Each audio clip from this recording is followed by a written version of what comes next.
पहला प्रश्न है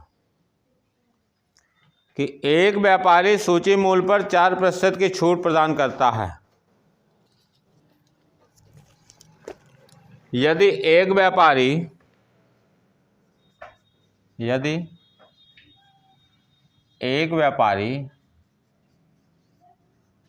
MRP पर 4% का डिस्काउंट देता है, 4% की छूट देता है, तो उसे 10% का नुकसान होता है, तो उसे 10% का नुकसान होता है।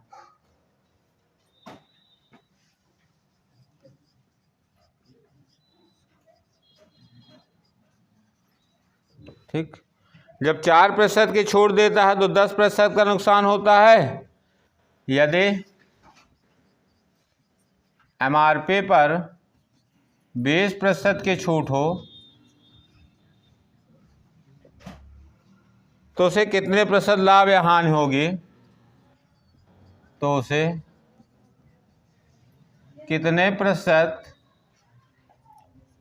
लाभ या हानि होगी, लाभ या हानि होगी। विकल्प दिए हैं 25% हानि, 4% हानि,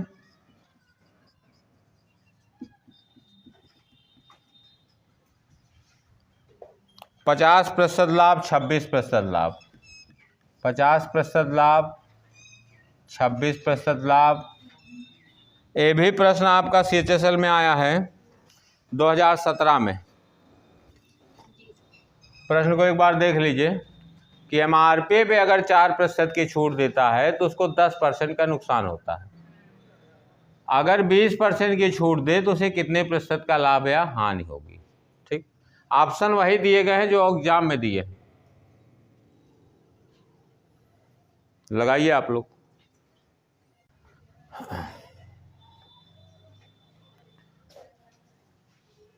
प्रश्न को वैसे ही समझ लीजिए कि जब इसने 4% की छूट दी है तो नुकसान हो गया 10% का। अगर केवल 4% डिस्काउंट दिया तभी उसको 10% का नुकसान हो गया है। जब डिस्काउंट और बढ़ा देगा तो नुकसान तो होने ही पक्का ही है। और भाई हमने 100 पे जब 4 छोड़ दिया तब हमको 10% का नुकसान हो गया। ठीक, जब केवल 4% की छूट दिया, 4% जब कंसेशन किया तो उसको नुकसान हो गया। जब 25% कंसेशन करोगे तब तो नुकसान होना ही होना है, 20%। समझ रहे हमारी बात कि जब उसको 4% का कंसेशन दिया गया तब नुकसान हो गया 10% का। जब ज़्यादा कंसेशन 20% का कर दिए हो तब नुकसान ज़्यादा हो जाएगा, 10% ज़्यादा हो जाएगा। और ज़्यादा नुकसान केवल एक ही विकल्प है, 25%। भाई और कहूँ है नहीं है। 2 लाभ दिए हैं, 4% की हानि दी गई है, तो 4% की हानि कैसे होगी भाई। 4% का जब छूट दिया तो 10% का नुकसान हो रहा है। जब ज़्यादा परसेंट का छूट दिया हो, 20% का 5 गुना छूट हो गया है तो नुकसान बढ़ जाएगा। तो इससे तो ज़्यादा ही होना है 10%। तो ऑप्शन से केवल एक ही ऑप्शन आपका सही हो रहा है, 25% की हानि। ज़्यादा इसमें कुछ लगाने की जरूरत नहीं। यही विकल्प आपको एग्जाम में भी दिए गए हैं। विकल्प भी ऐसे दिए होते हैं कि अगर थोड़ा बहुत उस पर विचार कर लोगे तो आंसर आपका आ जाएगा। आगे चलिए, MRP पे जब उसने 4% की छूट दिया का मतलब 96% पे बेचा उसने, और ये बेचा है। जब 96% बेचता है तो उसको 10% का हानि नुकसान होता है, मतलब CP के 90% के बराबर बिक रहा है ना भाई। जब MRP पे 4% का डिस्काउंट दिया तो कितने के बिक रहा है, उसको 10% नुकसान हो रहा, मतलब क्रय मूल्य पे 90% के बराबर बिक रहा है। जो भी कैंसिल होता है कैंसिल कर दीजिए। तो यहाँ से आ गया MRP बराबर CP गुणे 90/96। फिर उसने बताया है कि अगर उस पर 20% का डिस्काउंट हो, MRP पे 20% डिस्काउंट माने 80/100 पे बेचे, माने 4/5 पे बेचे। MRP की जगह देखो क्या है, MRP की जगह आप रख दो, यहाँ MRP की जगह रखो CP गुणे 90/96 और गुणे 4/5। ये MRP 4/5 MRP की जगह आप रख दो ये, और 4/5 लिखा है। जो जहाँ कैंसिल होता काट दो। 1 कटेगा 18 बार, ये कटेगा 4 दूनी 8, 4 चौको 16, 24 पे 18, 24 पे 18, 24 का सामान 18 में बिक रहा, तो 24 पे छूट मिल रही 6 की, और 24 पे 6 के 4 से 6 से भाग दो, 6 चौक 24, 6 कम 6, 4 पे 1 की, 1/4 का मतलब क्या होता है 25%। भाई 24 रुपये का सामान, देखो यहाँ सी पे 18/24 आ गया, का मतलब 24 का सामान 18 में बिका है। 24 का सामान यहाँ सी पी गुणे 18/24 आया है ना,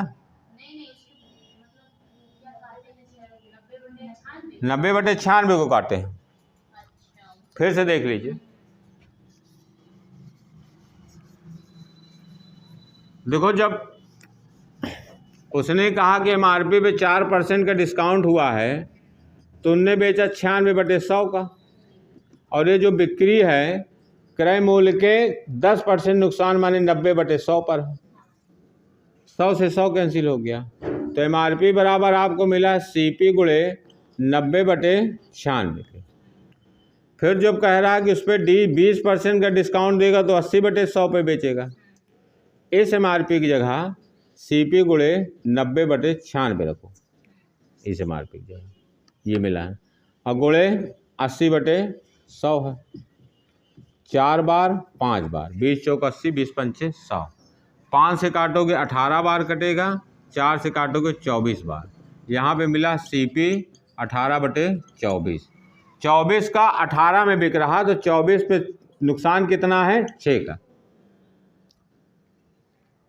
तो परसेंट कितना हुआ गुणे 100, 6 चौक 24, 4 से कटा 25 बार, तो इसका मतलब 25% का नुकसान है।